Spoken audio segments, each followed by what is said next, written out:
ورحمۃ اللہ وبرکاتہ۔ الحمد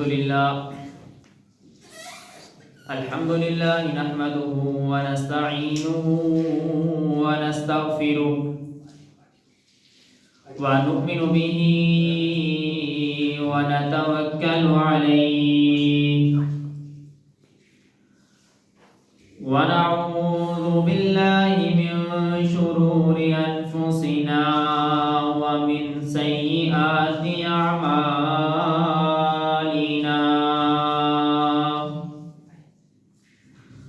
من يهده الله فلا مضل له ومن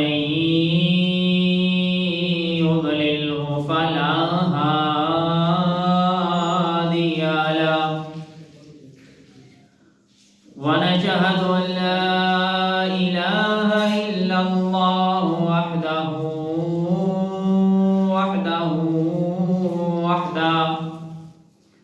لا شريك له ونشهد أن محمدا عبده ورسوله اللهم صل على محمد وعلى آل محمد كما صليت على إبراهيم وعلى آل إبراهيم إنك حميد مجيد اللهم بارك على محمد وعلى آل محمد كما باركت على إبراهيم وعلى آل إبراهيم إنك حميد مجيد اللهم انفعنا بما علمتنا وعلمنا ما ينفعنا وزدنا علما رب اشرح لي صدري ويسر لي أمري واحلل عقدة من لساني يفقه قولي رب زدني علما رب زدني علما رب زدني علما أما بعد فإن خير الحديث كتاب الله وخير الهدي هدي محمد صلى الله عليه وسلم وشر الأمور محدثاتها وكل محدثة بدعة وكل بدعة ضلالة وكل ضلالة في النار فأعوذ بالله السميع العليم من الشيطان الرجيم بسم الله الرحمن الرحيم وقرن في بيوتكن ولا تبرجن تبرج الجاهلية الأولى وأقمنا الصلاة وآتينا الزكاة وأطعنا الله ورسوله إنما يريد الله ليذهب عنكم الرجس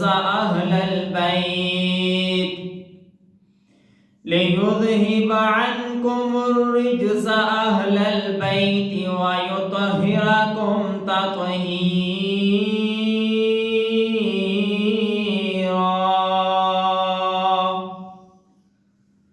صدق اللہ العظیم۔ حمد و ثنا کے پاک کلمات اللہ جل جلالہ کے لیے، ان گنت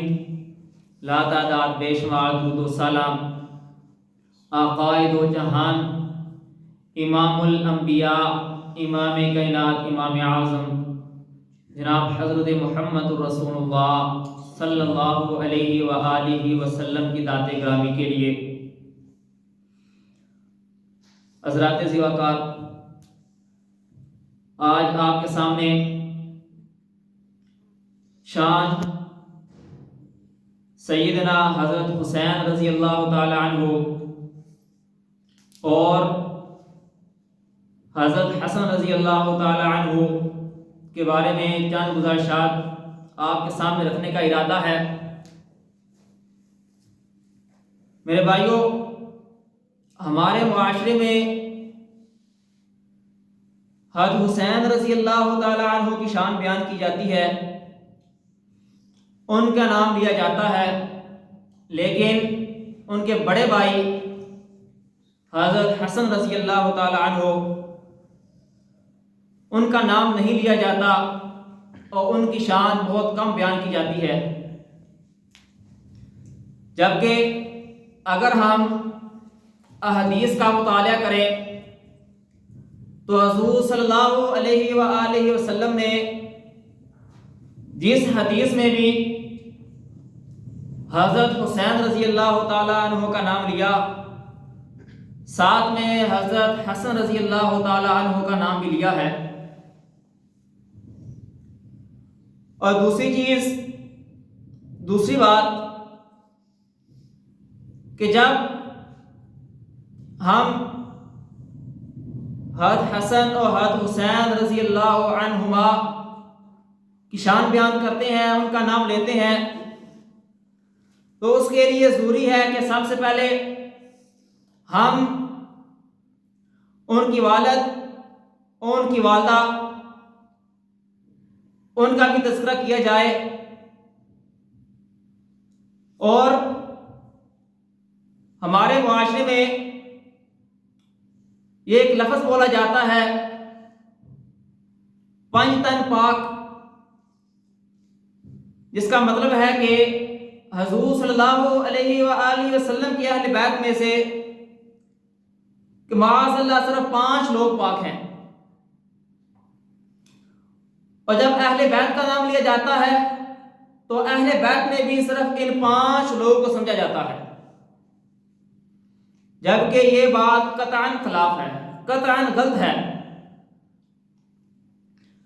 حضور صلی اللہ علیہ وآلہ وسلم کہ اہل بیت نہ تو یہ صرف 5 لوگ ہیں، اور دوسری بات، اگر کسی گھر کے 7 8 9 10 افراد ہوں اور کہا جائے کہ ان 8 10 لوگوں میں صرف 5 پاک ہیں، تو باقی کدھر جائیں گے؟ تو یہ بات یاد رکھیں، حضور صلی اللہ علیہ وآلہ وسلم کا پورا گھرانہ، پورے اہل بیت، اب اہل بیت میں کون کون شامل ہیں انشاءاللہ ان کا تذکرہ میں آگے جائے کروں گا، اور اس کے بعد حضور صلی اللہ علیہ وآلہ وسلم کے تمام اصحاب سب کے سب پاک ہیں اور جنتی ہیں،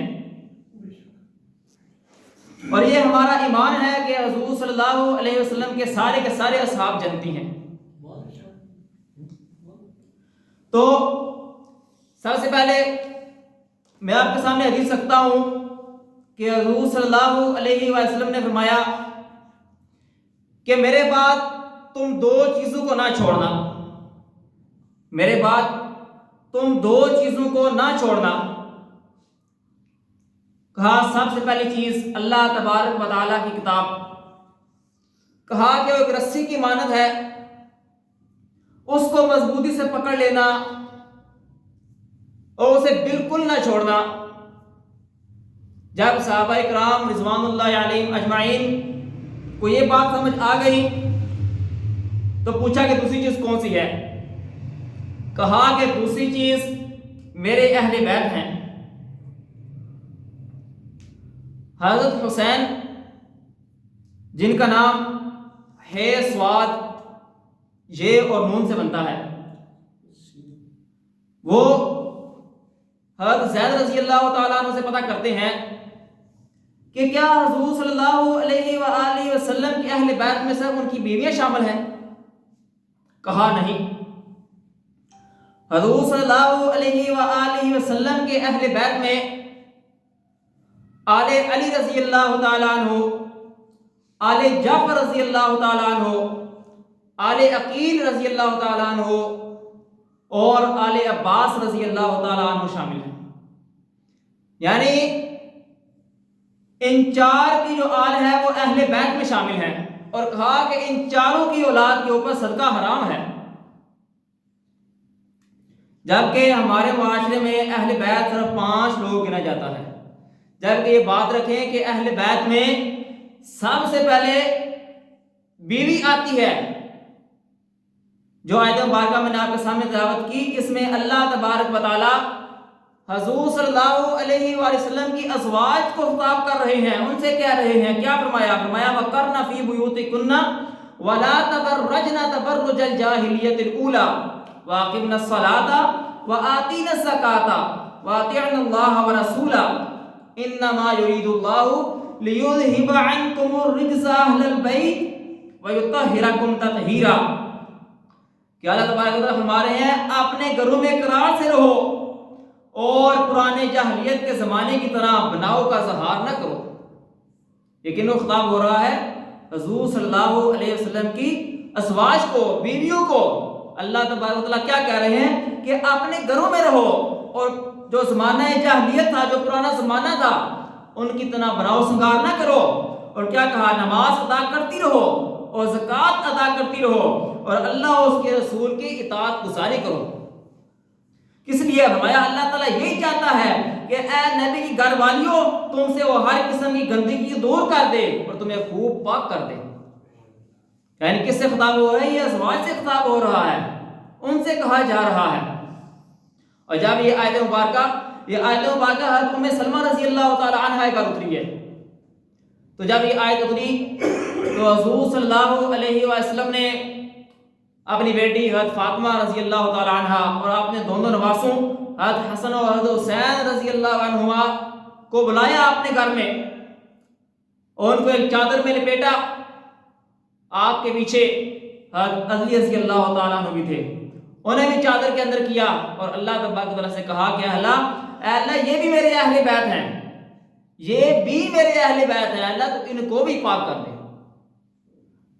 یعنی اللہ تعالیٰ نے جب ان ازواج سے صرف خطاب کیا تو حضور صلی اللہ علیہ وسلم نے کیا کیا؟ ان کو بھی بلایا، ان کو اپنی چادر کے اندر کیا، اور کیا کہا کہ اے اللہ یہ بھی میرے اہل بیت ہیں، تو ان کو ہی پاک کر دے۔ تو ام سلمہ رضی اللہ تعالیٰ کہتی ہیں کہ میں حضور صلی اللہ علیہ وسلم کے پاس آئی اور کہا کہ اللہ کے رسول کیا میں اہل بیت میں شامل نہیں؟ تو حضور صلی اللہ علیہ وسلم فرماتے ہیں کہ تم پہلے ہی بہتر ہو، تم پہلے ہی بہتر ہو، تم پہلے ہی خیر پر ہو۔ تو مطلب ازواج پہلے ہیں اہل بیت میں، اور اس کے بعد جو حدیث میں ہے کیا فرمایا کہ اہل بیت میں حضور صلی اللہ علیہ وسلم کے اہل بیت میں 4 جو اصحاب ہیں ان کے آل شامل ہے، حضرت علی، حضرت عقیل، حضرت عباس اور حضرت جعفر رضی اللہ عنہم کے آل شامل ہے اس میں۔ تو حضور صلی اللہ علیہ وسلم نے کیا فرمایا کہ میرے جانے کے بعد تم 2 چیزوں کو نہ چھوڑنا، ایک اللہ تبارک و تعالیٰ کی کتاب اور دوسرے میرے اہل بیت۔ اس کے بعد اللہ تبارک و تعالیٰ نے حضرت حسن، حضرت حسین اور حضرت فاطمہ رضی اللہ تعالی عنہ کی فضیلت میں ایک فرشتہ بھیجا زمین کے اوپر۔ حضور صلی اللہ علیہ وسلم فرماتے ہیں، حضرت حذیفہ رضی اللہ تعالیٰ کی روایت ہے کہ میں ایک دفعہ کافی عرصہ گزر گیا، میں حضور صلی اللہ علیہ وسلم ملاقات کے لیے نہ آیا۔ میری ماں نے مجھے جھڑکا کہ تم کیا کر رہے ہو، تم حضور صلی اللہ علیہ وسلم سے ملاقات کرنے کیوں نہیں گئے؟ اتنے دن ہو گئے، جاؤ ملاقات کر کے آؤ، حال پتہ کر کے آؤ۔ حضرت حذیفہ رضی اللہ تعالیٰ عنہ کہتے ہیں کہ شام کی نماز میں نے پڑھی حضور صلی اللہ علیہ وسلم کے ساتھ، اور بس انتظار کرنے لگا کہ جیسے ہی حضور صلی اللہ علیہ وسلم فارغ ہو تو میں ان سے ملاقات کروں۔ کہتے ہیں میں بیٹھا رہا یہاں تک کہ عشاء کا وقت ہو گیا۔ حضور صلی اللہ علیہ وسلم اپنی عبادت سے فارغ ہوئے اور پوچھا کہ حذیفہ کیا بات ہے؟ بتایا کہ میں حال پتہ کرنے آیا ہوں۔ تو حضور صلی اللہ علیہ وسلم فرماتے ہیں کہ اللہ تبارک و تعالیٰ سے ایک فرشتہ صرف یہ کہنے مجھے آیا ہے، وہ اللہ تبارک و تعالیٰ سے اجازت لے کے آیا ہے کہ اے اللہ میں نے دنیا پہ جانا ہے، اور اس سے پہلے وہ دنیا پہ نہیں آیا. وہ دنیا پہ آیا ہے اور کس لیے آیا ہے؟ حضور صلی اللہ علیہ وسلم فرمایا کہ مجھے خوشخبری دینے آیا ہے. کیا خوشخبری تھی؟ فرمایا کہ حسن اور حسین رضی اللہ عنہما یہ دونوں جنت میں نوجوانوں کے سردار ہوں گے، اور آپ کی بیٹی فاطمہ جنت کی عورتوں کی سردار ہوں گی. صرف یہ بات بتانے کے لیے، یہ خوشخبری دینے کے لیے وہ ایک فرشتہ زمین پہ آیا ہے. کون سا فرشتہ؟ جو پہلے کبھی زمین پہ نہیں آیا تھا. یعنی کتنی شان ہے حضرت حسن، حضرت حسین اور حضرت فاطمہ رضی اللہ عنہم کی کہ اللہ تبارک و تعالیٰ نے ایک فرشتہ بھیجا جو اسپیشل صرف یہ بات بتانے کے لیے آیا تھا. اب اس بات کی مزید وضاحت 2-3 مزیدہ حدیث سے ملتی ہے کہ ایک حدیث کے الفاظ ہیں کہ حضور صلی اللہ علیہ وسلم نے فرمایا کہ حضرت فاطمہ رضی اللہ عنہا جنت کی تمام عورتوں کی سردار ہوں گی سوائے حضرت مریم بنت عمران کی. ان کے علاوہ حضرت فاطمہ رضی اللہ تعالی عنہا جتنی بھی جنت کی عورتیں ہیں ان سب کی سردار ہوں گی. اس کے بعد فرمایا کہ حضرت حسن اور حضرت حسین رضی اللہ عنہما یہ دونوں جنت کے ان جوانوں کے سردار ہوں گے جو دنیا میں جوان فوت ہوئے ہیں. یعنی جو لوگ دنیا میں جوانی کی عمر میں چلے گئے ان کے سردار حضرت حسن اور حضرت حسین رضی اللہ تعالیٰ عنہ ہوں گے. اور فرمایا کہ جو بوڑھے ہو کر فوت ہوئے، جو ادھیڑ عمر میں فوت ہوئے، یہ حضرت علی رضی اللہ تعالیٰ عنہ کی روایت ہے، کہا کہ ان کے جو سردار ہیں وہ حضرت ابوبکر صدیق اور حضرت عمر فاروق رضی اللہ تعالیٰ عنہما ہوں گے. جب رسول صلی اللہ علیہ وسلم نے یہ حدیث ان کو سنائی، ان کو بتائی، تو کیا فرمایا کہ ان دونوں کو یہ خبر نہ دینا بھی. یہ حدیث کے الفاظ ہیں. حضرت علی رضی اللہ تعالیٰ کہتے ہیں کہ مجھے رسول صلی اللہ علیہ وسلم نے فرمایا کہ جنت میں جو بوڑھے لوگ جو اس دنیا میں بوڑھے ہو کر فوت ہوئے، جو 1.5 عمر کے فوت ہوئے، ان کے کل جنت میں حضرت ابوبکر صدیق اور حضرت عمر فاروق رضی اللہ عنہما سردار ہوں گے. اور اے علی ان کو بات ہے تم دنیا میں نہ بتانا. تو حساب لگائیں کہ حضرت فاطمہ، حضرت حسن اور حضرت حسین رضی اللہ عنہم کی کتنی شان ہے. اور حضور صلی اللہ علیہ وسلم اللہ تبارک و تعالیٰ سے دعا کرتے ہیں کہ اے اللہ حضرت حسن حضرت حسین رضی اللہ تعالیٰ کے بارے میں کہ اے اللہ میں ان سے محبت کرتا ہوں. کیا کہا اللہ تعالیٰ سے کہ اے اللہ میں ان سے محبت کرتا ہوں، تو بھی ان سے محبت کر، اور جو ان سے محبت کرتا ہے تو ان سے بھی محبت کر. یعنی کتنی شان ہے ان دونوں بھائیوں کی، حضرت حسن حضرت حسین رضی اللہ عنہما کی، کہ حضور صلی اللہ علیہ وسلم اللہ تبارک و تعالیٰ سے دعا کر رہے ہیں. کیا دعا؟ کہ اے اللہ میں ان دونوں اپنے نواسوں سے محبت کرتا ہوں،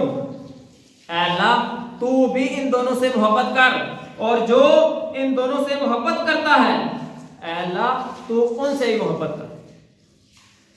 ایک دفعہ حضرت زید رضی اللہ تعالیٰ عنہ کہتے ہیں کہ میں کسی ضرورت کے تحت حضور صلی اللہ علیہ وسلم کے پاس آیا، تو حضور صلی اللہ علیہ وسلم چادر اوڑے ہوئے ہیں، کوئی چیز چھپائے ہوئے ہیں. حضرت زید رضی اللہ تعالیٰ کہتے ہیں کہ جب میں اپنی ضرورت سے فارغ ہو گیا، جو کام تھا مکمل ہو گیا، تو میں حضور صلی اللہ علیہ وسلم سے پتہ کرتا ہوں کہ اے اللہ کے رسول صلی اللہ علیہ وسلم یہ آپ کیا چھپائے ہوئے ہیں. وہ کہتے ہیں کہ جب حضور صلی اللہ علیہ وسلم نے اپنی چادر اٹھائی، اپنا کپڑا ہٹایا، تو کیا دیکھتا ہوں کہ ایک کندھے کے اوپر حضرت حسن سوار ہیں، دوسرے کندھے کے اوپر حضرت حسین سوار ہیں. یعنی حضور صلی اللہ علیہ وسلم کی ان سے کتنی محبت تھی. اور دیکھیں حضور صلی اللہ علیہ وسلم، یہ بات میں نے پچھلے جمعے بیان کی تھی انصاف کے بارے میں کہ حضور صلی اللہ علیہ وسلم نے انصاف کا کہا اور خود آپ نے نوازوں میں کس طرح انصاف کیا کہ یہ نہیں ایک نوازے کو زیادہ دے دیا دوسرے کو نہ دیا، ایک کو زیادہ محبت دی دوسرے کو محبت نہ دی، ایک کو چوما دوسرے کو چھوڑ دیا، نہیں، بلکہ دونوں کے درمیان انصاف کیا، ایک کو ایک کندھے کے اوپر بٹھایا، دوسرے کو دوسرے کندھے کے اوپر بٹھایا۔ تو دیکھیے کہ حسن حسین رضی اللہ تعالی عنہما کی کتنی شان ہے، کتنی فضیلت ہے، لیکن یہ بات یاد رکھیں جب کوئی بات شریعت کے خلاف ہوئی وہاں پہ حضور صلی اللہ علیہ وسلم نے یہ نہیں دیکھا کہ چھوٹے ہیں یا بچے ہیں یا میرے زیادہ قریبی ہیں یا اللہ تبارک نے بشارت بھیج دی ہے آپ یہ جو کرتے رہیں اب ان کے لیے کوئی مواخذہ نہیں ہے، نہیں۔ حضرت حسن رضی اللہ تعالیٰ سے پتہ کرتے ہیں صحابی کہ آپ کو اپنا کوئی واقعہ یاد ہو جو آپ نے حضور صلی اللہ علیہ وسلم کے ساتھ زندگی میں گزارا ہو گیا، ایسا واقعہ۔ تو حضرت حسن رضی اللہ تعالیٰ عنہ کہتے ہیں کہ ایک دفعہ میں حضور صلی اللہ علیہ وسلم کے ساتھ زکوٰۃ والے کھجور کے سٹور پر گیا، یعنی ایسا سٹور جس میں زکوٰۃ کی کھجوریں پڑی ہوئی تھی۔ کہا کہ میں اس سٹور میں چلا گیا، چھوٹا تھا، بچہ تھا، میں نے ایک کھجور اٹھا کے منہ میں ڈالی، اسے چبانے لگ گیا۔ جب حضور صلی اللہ علیہ وسلم نے دیکھا تو حضور صلی اللہ علیہ وسلم نے انگلی ڈال کے میرے منہ سے کھجور کو نکال لیا، یعنی جہاں پہ غلط کام ہوا ہے وہاں پہ کیا کیا، حضور صلی اللہ علیہ وسلم نے فوراً روک دیا اور کیا کہا کہ آل محمد پر زکوٰۃ حرام ہے، اور کہتے ہیں کہ اس کے بعد پھر دوبارہ پوری زندگی میں نے وہ کام نہیں کیا، یعنی صدقے کا مال یا زکوٰۃ نہیں کھائی، کیوں؟ سمجھ آ گئی۔ حضرت فاطمہ رضی اللہ تعالی عنہا ایک دفعہ حضور صلی اللہ علیہ وسلم کے پاس آتی ہیں غزوہ خیبر کے موقع پر۔ جب حضور صلی اللہ علیہ وسلم کے پاس مال آیا تھا، کافی مال آیا تھا غزوہ خیبر کے موقع پر، غلام بھی تھے، تو حضرت فاطمہ رضی اللہ تعالیٰ عنہ کہتی ہیں کہ اے اللہ کے رسول صلی اللہ علیہ وسلم، اے بابا جان، سارا دن کام کر کے تھک جاتی ہوں، چکی چلا چلا کے ہاتھ کے اوپر چھالے بن گئے ہیں، ان غلاموں میں سے ایک غلام مجھے بھی دیجیے۔ حضور صلی اللہ علیہ وسلم رات کو ان کے گھر گئے اور کہا کہ کیا تجھے غلام سے بہتر چیز نہ بتا جاؤں؟ کہا بتائیے۔ کہا کہ سارا دن اپنے شوہر کی حضرت علی رضی اللہ عنہ کی خدمت کیا کر، یہ کام کیا کر، اور جب رات کو اپنے بستر پر لیٹے، جب سونے کی تیاری کرے تو سونے سے پہلے 33 مرتبہ سبحان اللہ، 33 مرتبہ الحمدللہ اور 34 مرتبہ اللہ اکبر پڑھ کے سویا کر۔ اللہ تبارک و تعالیٰ تمہارے سارے دن کی تھکاوٹ کو بھی دور کر دے گا اور تمہیں اس کا اجر بھی ملے گا۔ یہ غلام سے بہتر عمل بتایا۔ تو دیکھیے حضور صلی اللہ علیہ وسلم کے صحابہ، چاہے وہ اہل بیت ہوں اور چاہے دوسرے صحابہ ہوں، سب کے ساتھ جب حضور صلی اللہ علیہ وسلم کے نے کوئی حکم دے دیا اس میں کوئی چون کے چنان کے نہیں کرتے تھے، اسی وقت مان لیتے تھے۔ یہ نہیں کہا کہ وہ بات ادھر رہ گئی، سارا دن کام تو میں نہیں کر رہا ہے، یہ نہیں کہا، بلکہ قبول کر لیا۔ اس لیے اللہ تعالیٰ کہتے ہیں اولئک الذین امتحن اللہ قلوبہم بالتقوی لہم مغفرۃ واجر عظیم، کہ اللہ تبارک و تعالیٰ نے ان کا امتحان لیا۔ اب امتحان کا یہ مطلب نہیں کہ سامنے پیپر آیا، نہیں، بلکہ اللہ تبارک و تعالیٰ نے ان کے دلوں کو چیک کیا کہ یہ کیسے میرے نبی ان کو جو حکم دیتے ہیں وہ کیسے مانتے ہیں۔ اللہ تبارک و تعالیٰ نے ان کے دلوں کو چیک کیا ہے، ان کے دلوں کا امتحان لیا ہے۔ حضرت علی رضی اللہ تعالیٰ عنہ کی روایت آتی ہے کہ حضرت علی رضی اللہ تعالیٰ عنہ ایک دفعہ ایک سواری پہ بیٹھ رہے ہیں، اپنی سواری کو بیٹھ رہے ہیں، ابھی ایک پاؤں رکھا ہے، دوسرا پاؤں بھی نہیں رکھا، تو ہلکا سا چہرے کے اوپر تبسم آیا، مسکراہٹ کی۔ سارے پوچھتے ہیں کہ آپ کیوں مسکرا رہے ہیں؟ نہ تو کوئی بات ہوئی ہے، نہ کوئی واقعہ ہوا ہے، ایک پاؤں آپ نے رکھا ہے، دوسرا پاؤں رکھنے سے پہلے آپ مسکرا رہے ہیں، کیوں مسکرا رہے ہیں؟ حضرت علی رضی اللہ تعالیٰ کہتے ہیں کہ ایک دفعہ میں حضور صلی اللہ علیہ وسلم کے ساتھ جا رہا تھا، آپ کا بھی اسی طرح ایک پاؤں سواری کے اوپر تھا، دوسرا پاؤں ابھی سواری کے اوپر نہیں رکھا تھا، زمین سے اٹھا ہوا تھا، سواری پہ نہیں ابھی رکھا تھا، آپ بھی مسکرائے تھے، صرف میں آپ کے اس وجہ سے یعنی حضور سے مسکرائے نہ کس وجہ سے مسکرا رہا ہوں، یعنی صحابہ مسکراتے بھی تھے تو کس وجہ سے؟ حضور صلی اللہ علیہ وسلم کی اسوہ کی وجہ سے، اطیع رسول کی وجہ سے، حضور صلی اللہ علیہ وسلم کی اطاعت کی وجہ سے مسکرا رہے ہیں۔ تو اللہ تعالیٰ کیا فرماتے ہیں؟ اولئک الذین امتحن اللہ قلوبہم بالتقوی، اللہ تبارک و تعالیٰ نے جب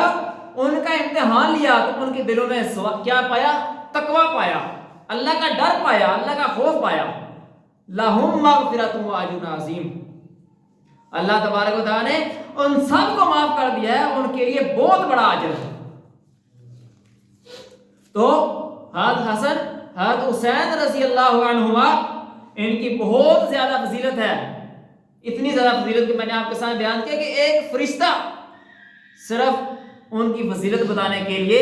اللہ تعالیٰ نے زمین میں بھیجا تھا۔ تو ایک دفعہ حضور صلی اللہ علیہ وآلہ وسلم جمعے کا خطبہ دے رہے ہیں، مسجد میں حضرت حسن حضرت حسین رضی اللہ عنہما چھوٹے تھے، ابھی دونوں نے سرخ رنگ کی قمیص پہنی ہوئی ہے، مسجد میں تشریف لے آئے، مسجد میں آ رہے ہیں اور لڑکھڑا رہے ہیں، ڈگمگا رہے ہیں، چھوٹے تھے، بچے تھے۔ تو حضور صلی اللہ علیہ وآلہ وسلم منبر سے نیچے اتر آئے اور نیچے اتر کر ان کو اٹھا لیا۔ اب دیکھیں ادھر بھی انصاف کیا، دونوں کو اٹھایا، ایک کو نہیں اٹھایا، دونوں کو اٹھایا، انصاف کا معاملہ ہے، دونوں کو اٹھایا اور دونوں کو اٹھا کر منبر کے اوپر لے آئے اور پھر آیت پڑھتے ہیں انما اموالکم و اولادکم فتنہ۔ حضور صلی اللہ علیہ وسلم کہتے ہیں کہ اللہ نے سچ کہا ہے، اللہ نے حق کہا ہے کہ مال اور اولاد فتنہ ہے، آزمائش ہے۔ کہا کہ یہ دونوں میرے بیٹے، دونوں میرے نواسے جب مسجد میں آئے تو لڑکھڑا رہے تھے، ڈگمگا رہے تھے، گر رہے تھے، مجھ سے کنٹرول نہ ہوا، مجھ سے صبر نہ ہوا، تو منبر سے نیچے اتر کے ان کو اٹھا کے لے آیا۔ یعنی کتنی محبت ہے حضور صلی اللہ علیہ وسلم کو اپنے دونوں نواسوں سے کہ جمعے کا خطبہ چھوڑ دیا، خطبہ چھوڑ کے نیچے اتر آئے ہیں۔ اور ایک روایت میں آتا ہے حضور صلی اللہ علیہ وسلم نے فرمایا کہ حضرت حسن حضرت حسین رضی اللہ عنہما یہ دونوں میرے پھول ہیں، اور ایک روایت میں دونوں میری خوشبو ہیں۔ کیا شان ہے ان دونوں کی کہ جو حضور صلی اللہ علیہ وسلم کے پھول، جو حضور صلی اللہ علیہ وسلم کی خوشبو ہے۔ اور جس روایت میں حضور صلی اللہ علیہ وسلم نے یہ فرمایا کہ حضرت حسن حضرت حسین رضی اللہ عنہما یہ جنت میں نوجوانوں کے سردار ہوں گے۔ ایک روایت میں یہ الفاظ بھی آتے ہیں کہ ان کے والد ان کے باپ ان سے بہتر ہیں۔ یعنی اس روایت میں، اس حدیث میں ساتھ حضور صلی اللہ علیہ وسلم نے حضرت علی رضی اللہ تعالی عنہ کی بھی شان بیان کی ہے۔ حضرت علی رضی اللہ تعالی عنہ کی بہت زیادہ فضیلت، بہت زیادہ شان ہے۔ حضور صلی اللہ علیہ وسلم نے فرمایا، یہ بخاری کی روایت ہے، فرمایا کہ میں علی سے ہوں، علی مجھ سے ہے۔ اور یہ ایک روایت کے الفاظ ہیں، فرمایا صورت اور سیرت میں سب سے زیادہ میرے مشابہ حضرت جعفر ہیں۔ اور اسی روایت کے الفاظ ہیں، فرمایا کہ اے زید تم ہمارے بھائی اور مولا ہو۔ ہمارے معاشرے میں ہمیں یہ روایت سننے کو ملتی ہے کہ حضور صلی اللہ علیہ وسلم نے حضرت علی رضی اللہ تعالیٰ عنہ سے کہا کہ جس کا میں مولا اس کا علی مولا۔ یہ روایت میں آگے بیان کرتا ہوں، لیکن یہ روایت ہم نے کبھی نہیں سنی کہ حضور صلی اللہ علیہ وسلم نے حضرت زید سے بھی یہ کہا تھا۔ کیا کبھی ہم نے روایت سنی؟ کہ حضور صلی اللہ علیہ وسلم نے حضرت زید سے بھی کہا تھا کہ اے زید تم ہمارے بھائی اور ہمارے مولا ہو، جبکہ حضرت جعفر رضی اللہ تعالیٰ کے بارے میں کیا کہا کہ سب سے زیادہ صورت اور سیرت دونوں میں، صورت اور سیرت دونوں میں جو میرے مشابہ ہیں وہ حضرت جعفر ہیں، جبکہ اگر صرف صورت کا نام لیا جائے تو حضور صلی اللہ علیہ وسلم کی صرف صورت میں حضرت حسین رضی اللہ تعالیٰ کے ساتھ مشابہ تھے، لیکن سیرت کے بارے میں کیا کہا؟ جب سیرت دونوں کی باری آئی تو کس کو مشابہ قرار دیا؟ حضرت جعفر رضی اللہ تعالیٰ عنہ۔ تو جو روایت حضرت علی رضی اللہ تعالیٰ کے بارے میں آتی ہے وہ اس طرح ہے کہ ایک صحابی جو کہتے ہیں کہ مجھے حضرت علی رضی اللہ تعالیٰ عنہ سے بغض تھا، تو ایک دفعہ میں نے حضور صلی اللہ علیہ وسلم کے سامنے کچھ سخت الفاظ بیان کیے حضرت علی رضی اللہ تعالیٰ کے خلاف، تو حضور صلی اللہ علیہ وسلم کو غصہ آ گیا اور کہا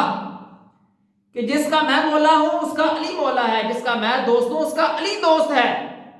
تو صحابی بیان کرتے ہیں اس دن کے بعد جتنا میں بغض رکھتا اس سے زیادہ میں حضرت علی رضی اللہ تعالیٰ سے محبت کرنے لگ گیا، اور حضور صلی اللہ علیہ وسلم نے اللہ سے دعا کی کہ اے اللہ جو علی سے محبت کرتا ہے تم بھی اس سے محبت کر، اور جو علی سے بغض رکھتا ہے، علی سے دشمنی کرتا ہے، تم بھی اس سے دشمنی کر۔ تو میرے بھائیوں، اہل بیت میں حضور صلی اللہ علیہ وسلم کی ازواج سب سے پہلے آتی ہے، اس کے بعد حضرت علی، حضرت عباس، حضرت جعفر اور حضرت عقیل رضی اللہ عنہم کی جو آل ہے وہ اہل بیت میں شامل ہے، اور جو حضور صلی اللہ علیہ وسلم کی بیٹی حضرت فاطمہ رضی اللہ تعالی عنہ اور حضور صلی اللہ علیہ وسلم کے دونوں نواسے حضرت حسن، حضرت حسین رضی اللہ عنہم، ان کی بہت زیادہ فضیلت ہے۔ اب ایک سوال تھا جو بھائی آج نہیں آئے، انہیں یہ سوال میرے کرنا بھی تھا، اور یہ ہمارے معاشرے میں کیا بھی جاتا ہے اکثر، کہ وہ کہتے ہیں کہ جو ٹوٹلی سراسر غلط الزام ہے ہمارے اوپر، جھوٹ ہے ہمارے اوپر، کہ ہم حضرت حسین رضی اللہ تعالیٰ عنہ اور یزید کا مقابلہ کرتے ہیں، ان کو برابر سمجھتے ہیں۔ یہ ٹوٹلی جھوٹ ہے، یہ ٹوٹلی الزام ہے ہمارے اوپر۔ بے شک آپ یہ میرا ایک کلپ کاٹ کے جہاں تک چاہے مشہور کر دیں، جو بات میں کرنے لگا ہوں، کہ اگر 1 کروڑ یزید بھی ہو، اگر 1 کروڑ یزید بھی ہو تو وہ حضرت حسین رضی اللہ تعالیٰ عنہ کے پاؤں کی خاک کے برابر بھی نہیں ہے۔ بے شک آپ میرا یہ کلپ کاٹ کے جتنا چاہے مشہور کر دیں اور ان لوگوں تک پہنچائیں جو ہمارے اوپر یہ الزام لگاتے ہیں کہ اگر 1 کروڑ یزید بھی ہو تو حضرت حسین رضی اللہ تعالی عنہ کے پاؤں کی خاک کے برابر بھی نہیں۔ کیوں؟ حضرت حسین رضی اللہ تعالی عنہ وہ ہیں جو حضور صلی اللہ علیہ وسلم کے شہزادے ہیں، جو حضور صلی اللہ علیہ وسلم کے پھول ہیں، جو حضور صلی اللہ علیہ وسلم کی خوشبو ہے۔ حضرت حسین رضی اللہ تعالی عنہ وہ ہیں جن کے لیے اللہ تبارک و تعالی نے ان کی بشارت، اسپیشل بشارت دینے کے لیے فرشتہ بھیجا۔ حضرت حسین رضی اللہ تعالیٰ عنہ وہ ہیں جو جنت میں جوانوں کے سردار ہیں، جو حضور صلی اللہ علیہ وسلم کے نواسے ہیں۔ تو جو لوگ یزید کے ساتھ ان کا مقابلہ کرتے ہیں وہ ظلم کرتے ہیں، وہ ہمارے اوپر بہتان لگاتے ہیں، وہ الزام لگاتے ہیں، جھوٹ بولتے ہیں۔ تو میرے بھائیوں، جو سب سے پہلی بات میں نے کہی تھی کہ ہمارے معاشرے میں یہ جملہ بولا جاتا ہے، یہ جملہ سراسر غلط ہے کہ حضور صلی اللہ علیہ وسلم کی آل میں صرف 5 بندے پاک نہیں بلکہ میرے نبی صلی اللہ علیہ وسلم کی ساری آل پاک ہے، جس بارے میں کچھ اشعار آپ کے سامنے رکھنے کا ارادہ ہے تاکہ جو لوگ غلط فہمیاں ہیں کہ یہ پنجتن کو نہیں مانتے، پہلے تو بات یہ نام انہوں نے غلط رکھا، یہ پنجتن پاک کا نام خود غلط رکھا ہوا ہے انہوں نے۔ بار بار کہوں گا کہ میرے نبی صلی اللہ علیہ وسلم کی ساری آل پاک ہے، سارے کے سارے اصحاب پاک ہیں، ٹھیک ہے، اور سب سے ہمیں محبت ہے، ہمارا ایمان ہے، ان کے بعد ان کے بغیر ہمارا ایمان مکمل نہیں۔ کیوں؟ حضور صلی اللہ علیہ وسلم نے کیا فرمایا کہ میرے بعد دو چیزوں کو مضبوطی سے پکڑنا، نہ چھوڑنا، ایک اللہ کی کتاب ہے، دوسری اہل بیت ہیں۔ جہاں پہ خطبہ حجۃ الوداع کے موقع پر جو حضور صلی اللہ علیہ وسلم نے فرمایا وہ بھی حدیث موجود ہے کہ ایک اللہ کی کتاب اور دوسری میں سنت، اور یہ دوسری حدیث یہ مسلم شریف کی حدیث ہے کہ حضور نے فرمایا کہ میرے اہل بیت اور اللہ کی کتاب ان دونوں کو نہ چھوڑنا، یہ دونوں ہمیشہ اکٹھے رہیں گے یہاں تک کہ یہ دونوں میرے پاس حوض کوثر پہ جمع ہو جائیں گے، یعنی حوض کوثر تک پہنچنے